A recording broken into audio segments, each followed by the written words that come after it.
Welcome to another edition of Grace Under Pressure, where my guest today is Sally Jenkins. I'll tell you all about Sally in just a moment. Grace Under Pressure is that show that deals with what's too often dismissed as the soft stuff, the caring, the commitment we exert toward others. And when you do it from a leadership position, you do it to bring people together for common cause. Sally Jenkins, welcome to Grace Under Pressure. Thank you for having me. Well, great. I am an unabashed fan of your work. I have read you for years. I have quoted your work. And so it is a pleasure to have you on the show. Let me tell you about folks about you. You've been a Washington Post columnist for many, many years, starting at, I think, age 5, because you've been there for 25. You're twice a finalist for the Pulitzer Prize. You won the Red Smith Award. You've been columnist of the year 4 times, and you're the author of a dozen books, and you've been published widely in all kinds of sports and mainstream publications. Sally Jenkins, it is a pleasure to have you on the show today. So glad to be here. It's a great subject. The reason you're here is because we're going to talk about your brand new book called The Right Call. And I love the subtitle, which is What Sports Teaches Us About Work and Life. So let's just jump in here and say preparation. Everybody talks preparation. And for athletes, they want to get to their A game. What does an A game mean, and how does it not become a cliche? So, yeah, it's a great question, because so much of sports is buzzwords, right? The way we discuss them generally is very buzzwordy, very abstract. We rarely dig down to find the meaning of those things. So the A game is how to bring your best when you most need to. That's what it connotes, no matter what you're doing. Athletes are uniquely great at doing it. It's what they're really worth watching for. We spend a lot of time confused about whether they're just entertainment, just dazzlement, and just awe. But this is one thing they really know more about than the rest of us, which is how to bring your best when it matters the most. The interesting thing about that is that what they really do, Frank Reich, the football coach down in Carolina, told me this when I was reporting the book. What they really do, most people think that dealing with pressure is about actually rising to an extraordinary level, when in fact, the people who really succeed in things, what they're good at is they actually are just themselves. They are being themselves in the moment, and they are doing what is so well practiced and grooved in them, and their performance is not deteriorating under pressure like other people's performance is. So that's a critical distinction that I learned from these coaches and athletes, and it's really critical for the rest of us. We think we're supposed to do something extraordinary. No. Do what you're best practiced at and what is most natural in the moment to you. Be yourself in the moment, and that will be good enough. Well, Sally, maybe you should have titled the book "Just Be Ordinary." Well, I mean, because it's true. So pressure has grace under pressure, right? Grace under pressure is the ability not to let pressure's physical properties, and it does have physical properties, affect you. Whether it's your memory, whether it's your ability to speak on command, whether it's your ability to serve a tennis ball on command, it doesn't matter. Pressure affects us physically, okay? It narrows our focus. It shunts blood from our small muscle groups to our large muscle groups. And so you lose fine motor control, which makes it harder to type on deadline. It's also why Carlos Alcaraz, the great young Spanish tennis player, went into like full body cramp mode in the French Open semifinal just the other day. The pressure, the mental pressure of playing Djokovic, the number 1 player in the world, literally made Alcaraz's hands and forearms and feet and calves begin to cramp because the blood was rushing from those areas of his body to his large muscle groups. It's the fight or flight response on a lesser level. Okay, it makes it harder to think on deadline. Mm-hmm. It's why you can't think of the right word on deadline. It's why you might transpose numbers on deadline. Stress is actually nature's way of sort of making us more alert and more reactive, but you have to be able to mitigate some of those responses to be graceful under pressure. Thank you for linking this into the grace idea. And what you've been talking about these last few minutes is echoes what I have heard and interviewed with folks from special forces. They Yes. train under duress. And so when they get into situations of extremist combat, they know how to respond. As they say, the training takes over. So it's I hadn't ever quite talked about the pressure of deadline cramping one's fingers, but hey, it all works. So great insights. So your book is actually, I love your book because it's just packed with so many stories, and you call it reporting the book, and it is truly. You quote some Tom Brady, Peyton Manning, Pat Summitt, so many other great Steve Kerr, so many other great folks who have changed the face of sports, I hope, for the good. So, and then you boil this down because almost in every chapter, often at the end, you interject some theory, which could be from a business book, but it makes it so practical. And most of the people on this audience like that kind of stuff. So I want to tell them, say, the right call is for them. So I highly recommend it. So you talk about fear in an athlete, and what is that fear? So. It's interesting. Pat Summitt and I used to talk about this. And my father, the great Dan Jenkins, who was a Hall of Fame sports writer, talked about it. My father said, people are afraid to win. A lot of people are afraid to win. They're afraid to succeed. And I never knew quite what he meant by that until I was working with Pat Summitt. And I asked her about that. And she said, well, he's absolutely right. And I said, well, explain that to me. And she said, look, most people are afraid to go all in because they'll have to say, that's the best I can do. How many young athletes do you see? And we do this ourselves, that look nonchalant. They prefer to look nonchalant than to give away just how intensely they've been working. Real champions, people who really win large things, work with an unembarrassed intensity. And it's a great lesson for all of us. There is no crime in looking like you really care about this job and doing it well. Well, you mentioned your father, Dan Jenkins, whose work I know and have enjoyed. And you quote him in the prologue to your book because you said, didn't he have a quote, something like, what is the thing? Real sports is not for kids. So yeah. I mean, my father felt, and he's right about this, that there's a lot of mythologizing, a lot of hagiography around sports, and a lot of over sentimentality, a lot of hero worship. Athletes are actually worthy of admiration and even awe, but for all kinds of different reasons than the ones we normally subscribe to. They are as flawed as you or me, obviously, and they are not, kissed by God with unusual talent. Talent is a really fractional component here. What my father meant was there's some very deep stuff going on here. There's a deep intelligence at work. It's not the type that we tend to think of, but there's a deep intelligence and commitment at work in these athletes that's really worth studying closely and drawing the right lessons from them about. We posterize them instead of studying them as closely as we should. Right. Well, that's what you have done in this book, because you have 8 attributes of successful, or the 7 attributes of great leadership. I want to discuss what we can: conditioning, practice, discipline, candor, all of which have relevance to real life, if you will. So tell us about Michael Phelps and conditioning and how his coach, Bob Bowman, pushed him. So yeah. What I wanted to do, I've covered such a broad array of athletes, from Michael Phelps, Olympic swimmer, to Laird Hamilton, big wave surfer, to Tom Brady and Peyton Manning. I wanted to look where their methods intersect. Where do the roads intersect? What are the things that they all have in common, that they all talk about and do in common? And then unpack those abstract terms like conditioning and say, what does it really mean? Conditioning is the operating health of something, right? And just because you're working at a desk from the neck up doesn't mean you don't need to be conditioned. There's a mountain of neuroscience that shows your brain will rob your muscles of the energy to function.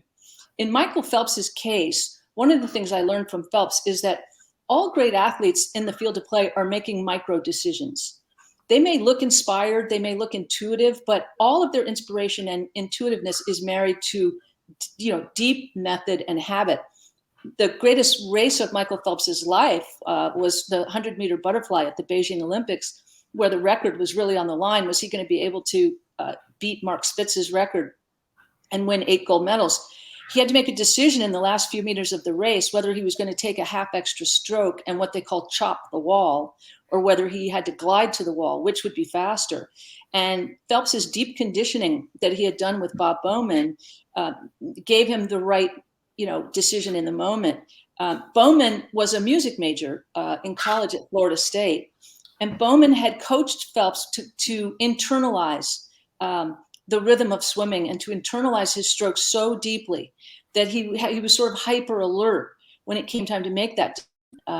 So that's what conditioning can do for your decisiveness in the moment.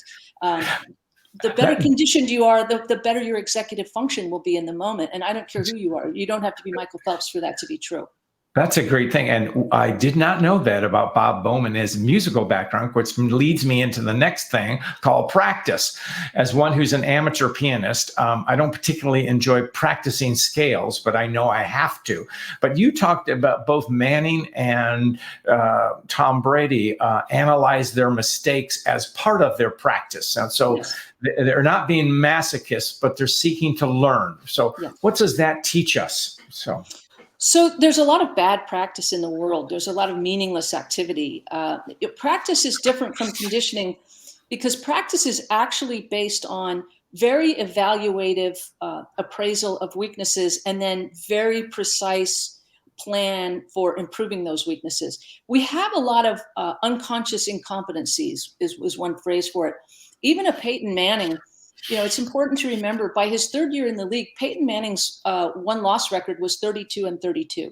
He was a 500 quarterback, and he led the league in interceptions.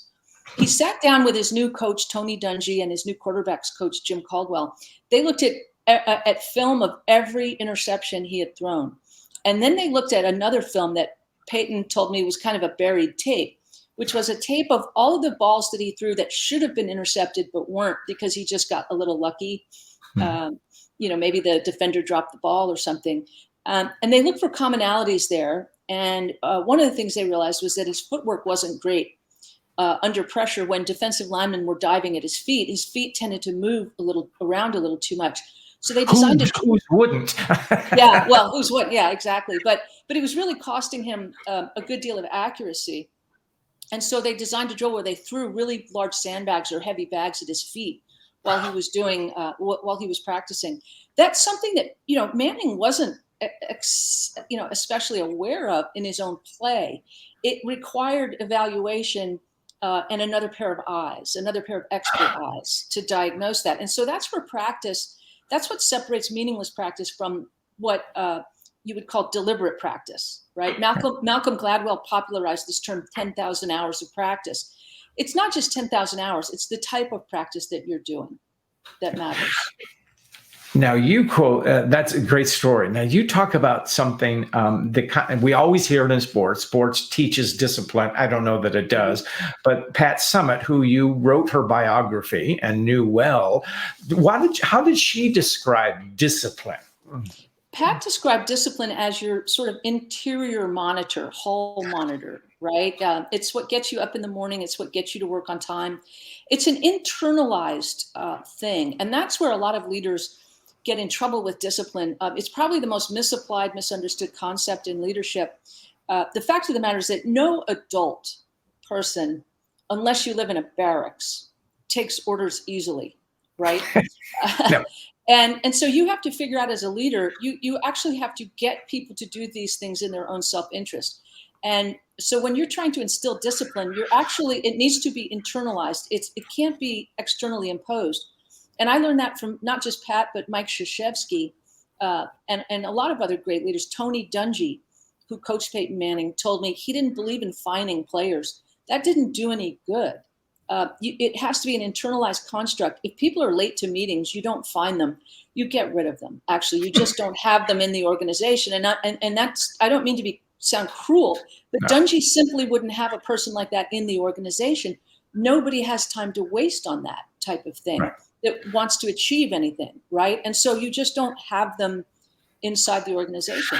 I want to stop you right there because that's really important. And because so often we work in organizations where managers try to be overly nice and they allow the deadwood to get away with it, which A, is not helping the person on deadwood, but it's hindering the team. And how often do we hear when that person is let go or transferred, whatever, that people go to the manager and say, "What took you so long?" Yeah. Well, and then another mistake people make is that they then try to reverse themselves and get tough, and as Pat Summitt once told me, look, it's as a leader, you have to start tough and then you can get a little nicer. But if you start nice and then try to get tougher, people really don't trust it and they won't go with it and they won't understand it. So you have to establish the standard at the outset and you really can't waffle on it. I remember we were watching the men's team at Tennessee practice one day, and the coach, who was generally a pretty affable guy, threw a player out of practice.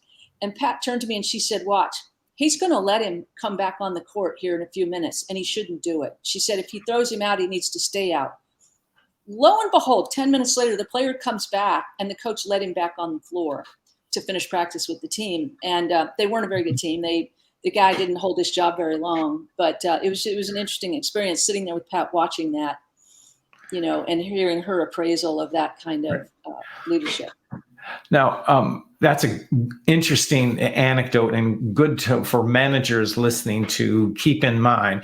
There's one other a chapter that you have that struck me as out of the norm when we talk about sports, and it's candor. And you tell a lovely story or a touching story about Dak Prescott and the suicide during COVID of his brother.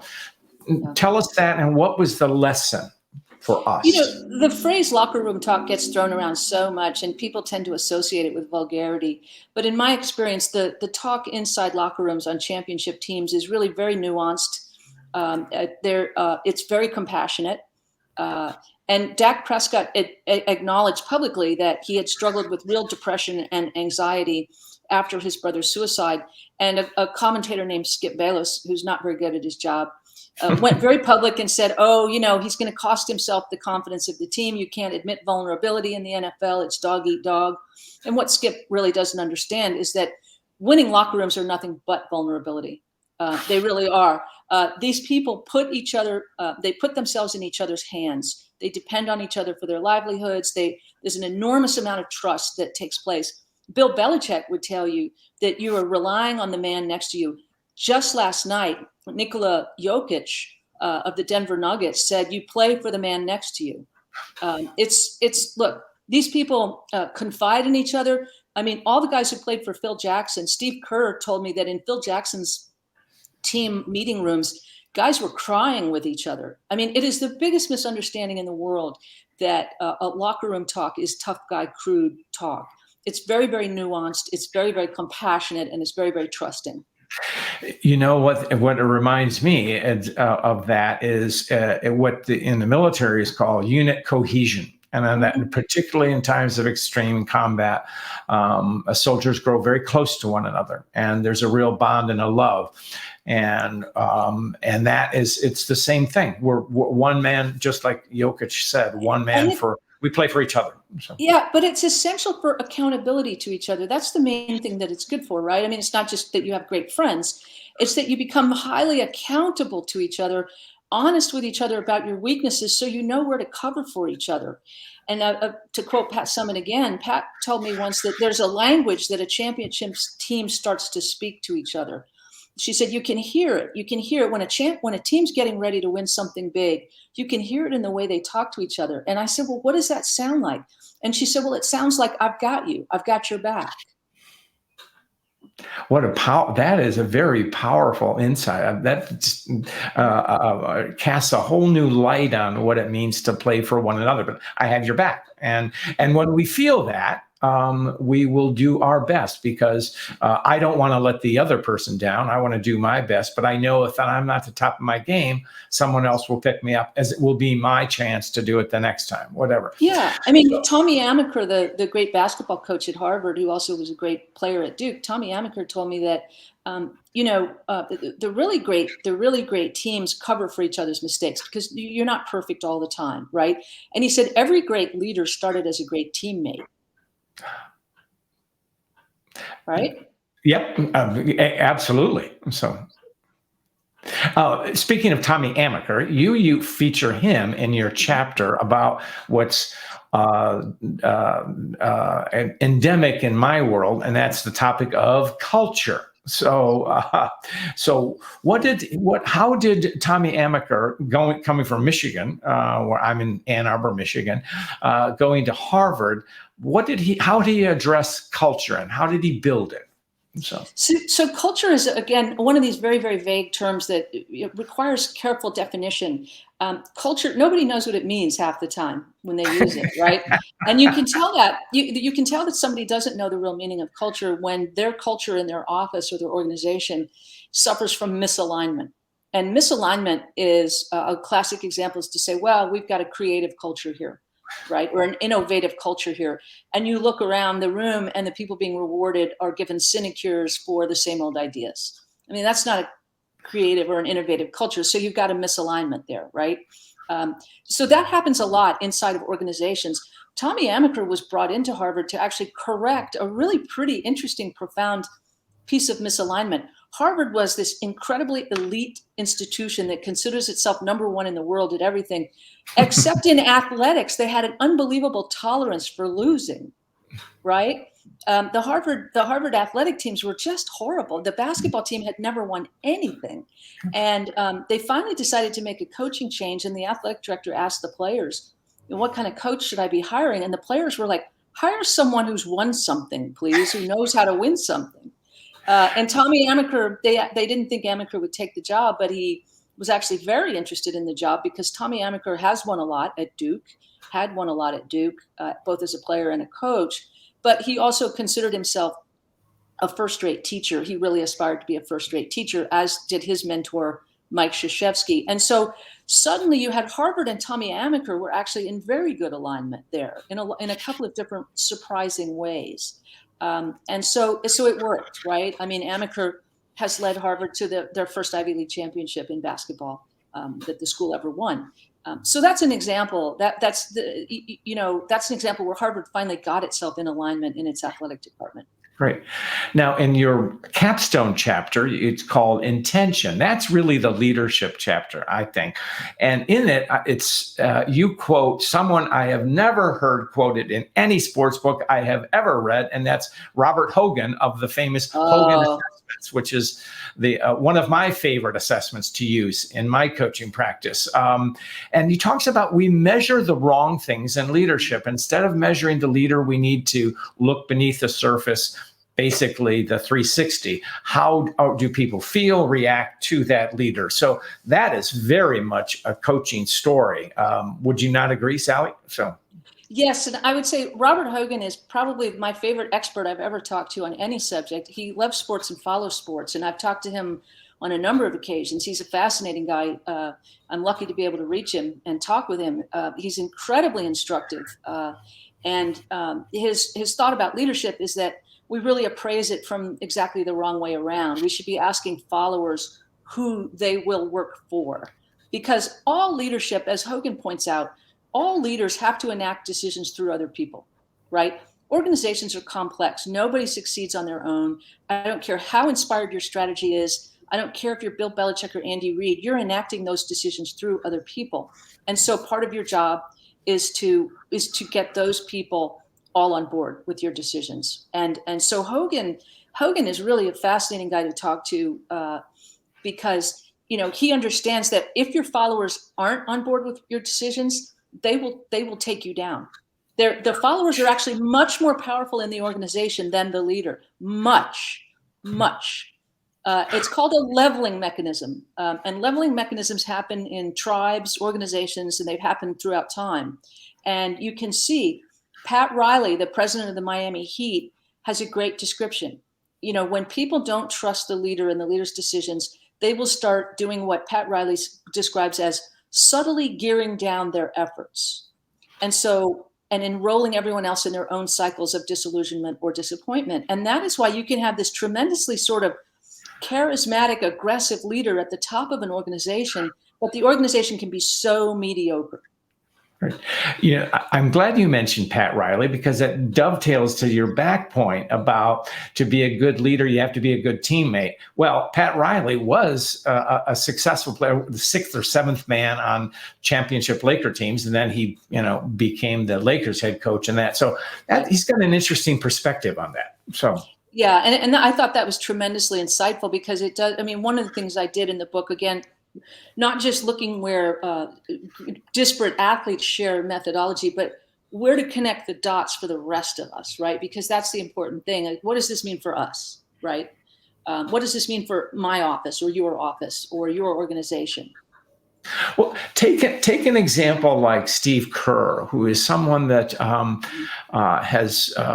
admire, and he's a championship coach at Golden State. He's won 3 titles, whatever, there at least, and with championship player, of course, with the Bulls and I think the Spurs too, if I'm not mistaken. Yeah. So he has that championship.